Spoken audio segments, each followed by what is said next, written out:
Hey guys, അപ്പം ഇന്നെന്താ നമ്മൾ പുട്ടുകുറ്റിയൊക്കെ ആയിട്ട് നിൽക്കുന്നതെന്നല്ലേ നിങ്ങൾ വിചാരിക്കുക? വേറൊന്നുമല്ല, പുട്ടുണ്ടാക്കാൻ പോവാണ്. അപ്പം ബാ നമുക്ക് പുട്ടുണ്ടാക്കാം. അപ്പോൾ പുട്ടുണ്ടാക്കണമെങ്കിൽ ആദ്യം എന്ത് വേണം? നമുക്ക് തേങ്ങ ചിരകി മാറ്റി വയ്ക്കാം. ഈ തൃശ്ശൂർക്കാർ ഗഡികളെന്ന് പറഞ്ഞാലേ ഭയങ്കര സാധനങ്ങളാട്ടാ. ഇമാർക്കൊക്കെ ഒരു വൃത്തിയിട്ട സ്വഭാവമാണ്. എന്തായാലും ഞാൻ തൃശ്ശൂർ വന്നിട്ട് ആദ്യമായിട്ട് കടയിൽ ചെന്നിട്ട് തേങ്ങ വേണമെന്ന് പറഞ്ഞപ്പോൾ ഗഡികൾ എൻ്റെ മുഖത്തേക്ക് നോക്ക്.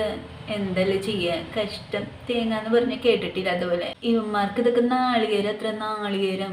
അപ്പം തേങ്ങ ചിരവി മാറ്റി വയ്ക്കാം. തേങ്ങ ചിരകുന്നത് ഒരു ടാസ്ക് പിടിച്ച പണിയായതുകൊണ്ടായിരിക്കാം പട്ടണങ്ങളിലൊക്കെ പെണ്ണുങ്ങൾ തേങ്ങ ചിരവിയത് സൂപ്പർ മാർക്കറ്റിൽ നിന്ന് വാങ്ങിച്ച് ഫ്രിഡ്ജിൽ വയ്ക്കുന്നതും തേങ്ങാപ്പാലൊക്കെ ഫ്രിഡ്ജിൽ വയ്ക്കുന്നതും നമുക്ക് അങ്ങനത്തെ ഓപ്ഷൻ ഇല്ലാത്തതുകൊണ്ട് നമ്മൾ തേങ്ങ ചിരകി തന്നെ ആക്കണോ.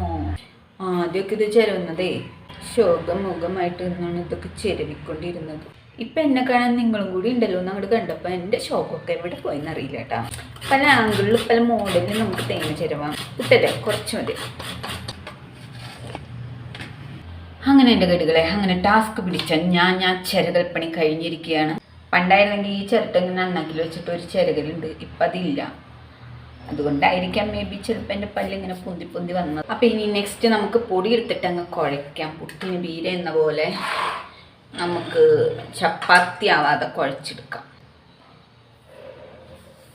അതല്ലേ അതിൻ്റെ ഒരു ശരി കണ്ട പൊടി. അപ്പോൾ ഇതാണ് കേട്ടോ നമ്മുടെ അളവ് കയ്യിൽ. ഈ സ്പൂണിന് ഈ കയ്യിലിന് ഒരു 3, 3.5, 3.25. അപ്പോൾ നമുക്ക് 3.5 ഒതുക്കാം. അപ്പം ഈ കയ്യിലൊരു 3.5 കയ്യിലിട്ട് കഴിഞ്ഞാൽ ഏകദേശം ഒരു കുറ്റിപ്പുട്ടിനുള്ള പുട്ട് റെഡി ആയിട്ടുണ്ട്. നമ്മുടെയൊക്കെ ഒരു കണക്കെന്ന് പറയുന്നത് അതാണ്. ഏകദേശം ഒരു കുറ്റിപ്പുട്ട് ഇരുന്നിരിപ്പിൽ ഒറ്റയ്ക്ക് തട്ടും, പ്രത്യേകിച്ചും കടലക്കറി ഉണ്ടെങ്കിൽ. അതാണ് എൻ്റെ കണക്ക്. പിന്നെ എല്ലാ ഫുഡ് വ്ളോഗർമാരും കാണിക്കുന്ന പോലെ പൊടിയിട്ട് തൂവിക്കാൻ കിട്ടൂല. ഈ കയ്യിൽ ഞാൻ ഇങ്ങനെ ഇട്ട് നിങ്ങളെ തൂവിച്ച് കാണിച്ചു തന്നാൽ ഇവിടെയൊക്കെ താഴെ പോകും. അതുകൊണ്ട് ഐ ആം ദ സോറിലയാ, ഇത് താഴെ തൂവിച്ച് കളയാൻ എനിക്കാവില്ല. ആകെ ഇച്ചിരി പുട്ടുപൊടിയേ ഉള്ളൂ. അത് ഇനി കളഞ്ഞ് തൂവിച്ച് കഴിഞ്ഞാൽ എനിക്ക് പുട്ടുണ്ടാക്കാൻ പറ്റൂലെന്നേ. ഈ കയ്യിൽ നമ്മൾ വെള്ളത്തിലൊന്നും ഇടാണ്ട് ഈ തേങ്ങ ചിരവിയ പാത്രത്തിൽ തേങ്ങ ഇങ്ങനെ ലേശം നീക്കി വെച്ചിട്ട് സെപ്പറേറ്റ് ആയിട്ട് ഇവിടെ അങ്ങനെ നിലത്ത് വയ്ക്കാതെ. ഇല്ല, നിലത്ത് വയ്ക്കാൻ പാടില്ല. നമ്മൾ ഉണ്ടാക്കുന്നതൊക്കെ നല്ല നീറ്റ് ആൻഡ് ക്ലീൻ ആയിരിക്കണം. നിലത്ത് വയ്ക്കാതെ ഈ പാത്രത്തിൻ്റെ സൈഡിൽ തന്നെ ഒതുക്കി മാറ്റി വയ്ക്കുക. എന്നിട്ട് നമുക്ക് ഈ അരിപ്പൊടി ഉണ്ടല്ലോ, അപ്പം നമുക്ക് ലേശം ഉപ്പിട്ടിട്ട് ഈ അരിപ്പൊടിയെ ഒന്ന് നല്ല ചപ്പാത്തി പരിക്കമാകാതെ നമുക്ക് കുഴിച്ചെടുക്കാം. പിഞ്ചുപ്പിട്ടിട്ടുണ്ട്. ഈ കുഞ്ഞു കയ്യിൽ ഒരു കയ്യിൽ പൊടി മാത്രമേ എടുത്തിട്ടുള്ളൂ. അപ്പോൾ ഒരു പിഞ്ചു മതി. പൊടി കൂടിപ്പോയാൽ ഉപ്പ് കൂടിപ്പോയാൽ പാളീസാണ്. ഉപ്പ് കുറഞ്ഞാൽ നമുക്ക് കുറച്ചുകൂടി ഇടാം, കൂടിപ്പോയാൽ നമുക്ക് പിന്നെയും പൊടിയിട്ട് അത് തന്നെ ആക്കേണ്ടി വരും. ലേശം വെള്ളം തളിക്കാൻ ഒന്ന് കുഴച്ച് നോക്കുക. അപ്പം ഇങ്ങനെ നല്ല ഒരു ലൂസ് പരുവത്തിലാവും. അപ്പം പോരാ എന്ന് തോന്നുമ്പോൾ ലേശം വെള്ളം കൂടി തെളിച്ചു കൊടുക്കുക. ഒഴിക്കരുത് ഒരിക്കലും. ഒഴിച്ചു കഴിഞ്ഞാൽ കൂടിപ്പോയാൽ വീണ്ടും നമ്മൾ എന്ത് ചെയ്യണം? പൊടി ഇടേണ്ടി വരും. അപ്പം നമുക്ക് ഒരു കുറ്റിപ്പുട്ട് എന്നുള്ളത് 2 കുറ്റിപ്പുട്ടാവും. 2 കുറ്റിപ്പുട്ട് ഒറ്റയിരിപ്പിന് കയറ്റാൻ പറ്റാത്തത് കൊണ്ട് നമ്മൾ നോക്കിയും കണ്ടും വെള്ളം ഒഴിക്കുക. ചപ്പാത്തി ആയിട്ടില്ല. അപ്പം ലേശം ഉപ്പുണ്ടോ എന്ന് പറയാൻ എന്ത് ചെയ്യണം? നക്കാൻ പാടില്ല. ലേശം ഈ കയ്യിലെടുത്തിട്ട് കുഴപ്പമില്ല. അപ്പം നമ്മൾ പുട്ടിൻ്റെ കണയെടുക്കുക. എന്നിട്ട് താഴെ പോകാത്ത രീതിയിൽ ഈ പ്ലേറ്റിൽ ഇങ്ങനെ പുട്ടിൻ്റെ ഈ കണയും കൂടി വെച്ചിട്ട് ഇതുപോലെ നമ്മൾ മറ്റേ പുട്ടുകൊടുത്തിലേക്ക് തട്ടിക്കൊടുക്കുക. ഏത് സിനിമയിലാണെന്നറിയോ? ക്രോണിക് ബാച്ചിലറിൽ മുകേഷും ഹരിശ്രീ അശോകനും കൂടി ഏത് സമയത്തും പുട്ടുണ്ടാക്കുന്ന സീനാണ് കാണിക്കുന്നത്. അപ്പോൾ അതേപോലെ ഇട്ട് കൊടുക്കരുത്. കാരണം പിന്നെ ചോദിക്കേണ്ടി വരും, പുട്ട് വേണം നിനക്ക്, ചപ്പാത്തി വേണമെന്ന് ചോദിക്കേണ്ടി വരും. അതുകൊണ്ട് ഇട്ട് കൊടുക്കാൻ പാടില്ല. അങ്ങനെ ഇട്ട് കൊടുക്കരുത്. നമ്മുടെ കണയുടെ ചില്ലിട്ടിട്ട് വേണം ഇട്ട് കൊടുക്കാൻ. ഞാൻ ചില്ലൊക്കെ ഇട്ടിട്ടുണ്ട്. എന്നാലും താഴെ പോവും. താഴെ പോയാലും സാരമില്ല. നമ്മുടെ തേങ്ങ ചെറുകി വെച്ച പാത്രത്തിൽ തന്നെ ആയതുകൊണ്ട് നമുക്ക് വിഷമിക്കേണ്ടതില്ല. ലാസ്റ്റത്തെ ഒരു കുറച്ചുകൂടി ഉള്ളതായി ഇതിനകത്തേക്ക് ഇങ്ങനെ തട്ടി കൊടുക്കുക. അപ്പം ഇനി നമുക്ക് നെക്സ്റ്റ് വേറൊരു പൊടി എടുക്കാം. ഒരു കണപ്പുട്ടാണെങ്കിൽ നമ്മുടെ ടാസ്ക് ഇത് കണ്ട, ഈ കൈ ഒന്നും പിടിക്കാൻ പാടില്ല. ഇങ്ങനെ നമ്മൾ പിടിക്കണം. എന്നിട്ട് നമ്മൾ നേരത്തെ മാറ്റി വെച്ച കൈയില്ലേ, അതിങ്ങനെ എടുക്കുക. അതിന് മുമ്പ് ഇത് എന്ത് പൊടിയാണെന്ന് ഞാൻ പറഞ്ഞുതരാം. റാഗിപ്പൊടി. ഇതും അതുപോലെ ചെടുക്കാം. വേണ്ട ഇത്ര എടുത്താൽ മതി. ഇതാ പാത്രത്തിലേക്ക് തന്നെ ഇട്ട് കൊടുക്കുക.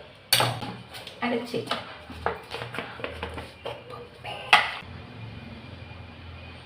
ഈ നനഞ്ഞു വരുമ്പോഴേ റാഗിയുടെ നിറം അങ്ങോട്ട് മാറും.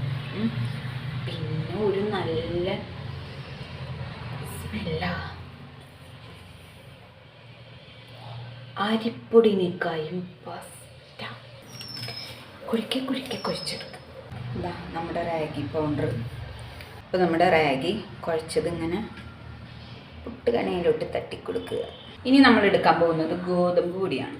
അപ്പോൾ ആശീർവാദമൊന്നുമല്ല, നമ്മുടെ പിണറായി വിജയേട്ടൻ്റെ ഗോതമ്പ് പൊടി ആട്ടാണ്.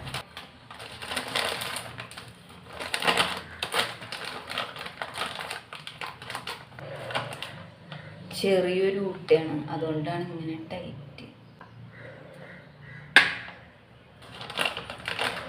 ഇതുണ്ട് ഞാൻ പറഞ്ഞ സത്യത, ചെറിയൊരു ഊട്ടയാണ്. ഉപ്പ് ചില സമയങ്ങളിൽ ഇടത്തെ കൈ കൊണ്ട് ഇടുന്നത് ഇങ്ങനെ ഇടണം. എല്ലാ പൊടിയിനോടും കളിക്കുന്ന പോലെ ഗോതമ്പ് പൊടിയിനോട് നമ്മൾ കളിക്കാൻ നിൽക്കരുത്. കാരണം ലേശം വെള്ളം കൂടിപ്പോയി കഴിഞ്ഞാൽ പിന്നെ ചപ്പാത്തിയൊക്കെ തിന്നേണ്ട വരും. അതുകൊണ്ടാണ്, താല്പര്യമില്ലാത്തതുകൊണ്ടാണ്. സാധാരണ ഗോതമ്പ് പൊടി വെച്ച് പുട്ടുണ്ടാക്കുമ്പം ജസ്റ്റ് ഒന്ന് നനച്ചു കൊടുത്തിട്ട് മിക്സിയിൽ അടിച്ചെടുത്ത് കഴിഞ്ഞാൽ അടിപൊളി പുട്ടായിട്ട് കിട്ടും. പക്ഷെ ഇത് നമുക്ക് കുറച്ചുള്ളതുകൊണ്ട് നമ്മൾ മിക്സിയിൽ അടിക്കാൻ നിൽക്കുന്നില്ല. ഒരു തരി നനവ് കൂടിപ്പോയാൽ പിന്നെ ഗോതമ്പ് ചപ്പാത്തിക്ക് കൊള്ളുള്ളൂ. ഇത് മിക്സിയിൽ അടിച്ചു കഴിഞ്ഞാൽ സൂപ്പറായിട്ട് കിട്ടും. പക്ഷെ മിക്സിയിൽ അടിക്കാനില്ലാത്തതുകൊണ്ട് നമ്മൾ ഇങ്ങനെ തന്നെ ഇടുന്നു. റാഗിപ്പൊടി ഇട്ടു. ഇനി നമ്മൾ കുറച്ച് കട്ട ഉണ്ടാവും, മിക്സിയിൽ അടിക്കാത്തത് കൊണ്ട് കുറച്ച് കട്ട എന്തായാലും ഉണ്ടാവും. അപ്പോൾ കട്ട അങ്ങ് മാറ്റി വെച്ചിട്ട് നമ്മൾ ഗോതമ്പിൻ്റെ പൊടി മാത്രം ഇതിനകത്തേക്ക് വരി നിറയ്ക്കുക. ഒരു കുറ്റിപ്പുട്ടായിട്ടില്ലെങ്കിൽ മാറ്റി വെച്ചിരിക്കുന്ന കട്ടയും കൂടി ഞാനങ്ങ് പിറക്കിയിടുവേ. കാരണം എൻ്റെ കണക്ക് ഒരു കുറ്റിപ്പുട്ട് തട്ടുക എന്നുള്ളതാണല്ലോ. അപ്പോൾ കട്ട വേണ്ടി വരും. അപ്പോൾ ഞാൻ കട്ടയും കൂടി ഇടണം. അപ്പം അങ്ങനെ കൈ കഴുകുന്നതിന് മുമ്പ് ഒരു കർമ്മവും കൂടി നമുക്ക് ചെയ്യാനുണ്ട്. ബാക്കിയുള്ള തേങ്ങാപ്പീര ഇതിങ്ങനെ വാരി അങ്ങ് നിറയ്ക്കുക. ഇതിങ്ങനെ വിരൽ വെച്ചിട്ടൊന്ന് ഇങ്ങനെ ആക്കി കൊടുക്കുക. നശിപ്പിച്ചൊരു സ്ഥലമുണ്ടല്ലോ, അതൊന്ന് ക്ലീൻ ചെയ്യുക എന്നുള്ളൊരു കലാപരിപാടി ഉള്ളതുകൊണ്ട് 2 മിനിറ്റ് വെയിറ്റ് ചെയ്യേണ്ടതാണ്. ഒന്ന് ക്ലീൻ ചെയ്തോട്ടെ. യെസ്, കഴിഞ്ഞു. എന്നിട്ട് ജസ്റ്റ് കൈ ഒന്നുകൂടി വാഷ് ചെയ്യുക. വൃത്തിയും വെടിപ്പുമാണ് നമ്മുടെ മുദ്രാവാക്യം. അതുകൊണ്ട് പുട്ടിന് കുഴച്ച ആ സ്ഥലം ക്ലീൻ ചെയ്തു, കൈ വീണ്ടും വാഷ് ചെയ്തു. എന്നിട്ട് നമ്മളിനി പുട്ട് ചൂടാം. പുട്ട് പുഴുങ്ങാം. പുട്ട് ആവിയേറ്റാം. എന്തോ വെച്ചതാ, സ്റ്റവ് എത്തിച്ചിട്ടുണ്ട്. പുട്ടൂടം വെച്ചു. പുട്ടുങ്കണ ഇങ്ങനെ വെച്ചിവിടെ വെളിച്ചില്ലേ, അപ്പം അതും കൂടി ഒന്ന് വെച്ചു കൊടുക്കുക. സെറ്റ്. പണ്ടൊക്കെ പുട്ടെന്ന് പറയുന്നത് നമുക്കൊക്കെ പൂട്ടായിരുന്നു. ഇപ്പോൾ പൂട്ടുമാറി പുട്ടായി. നിങ്ങൾ എത്ര പേര് പൂട്ടെന്ന് പറഞ്ഞിട്ടുണ്ട്? ഞാൻ പറഞ്ഞിട്ടുണ്ട് പണ്ട് എനിക്ക് പൂട്ട് മതിയെന്ന്. പുട്ടിന് ആവി വന്നില്ല, ആവി വരട്ടേട്ടോ, എന്നിട്ട് നമുക്ക് കാണാട്ടോ. പുട്ടിന് ആവി വന്ന് നിങ്ങൾ കണ്ട?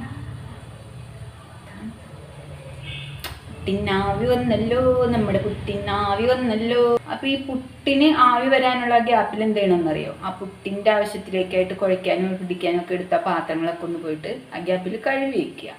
ഞാൻ ആ പാത്രങ്ങൾ കഴുകി വെച്ചിട്ടാണ് ഇപ്പോൾ നിൽക്കുന്നത്.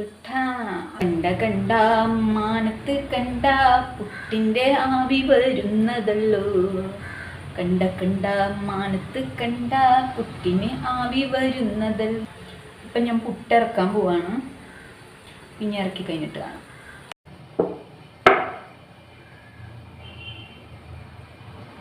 അപ്പോൾ ഫൈനലി നമ്മുടെ പുട്ട് കുത്തിയിട്ടുണ്ട്. അങ്ങനെ തേങ്ങാപ്പീരയും പുട്ടും. അപ്പം ഇതാണ് നമ്മുടെ പുട്ടിൻ്റെ രൂപം എന്ന് പറയുന്നത്. കണ്ട. അപ്പം നമുക്കിനി പുട്ട് തട്ടാം.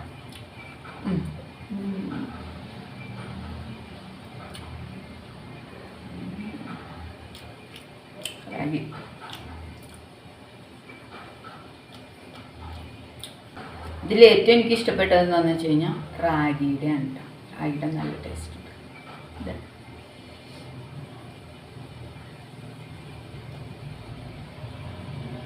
കടലക്കറി കൂട്ടി കഴിക്കാം, പഴം കൂട്ടി കഴിക്കാം.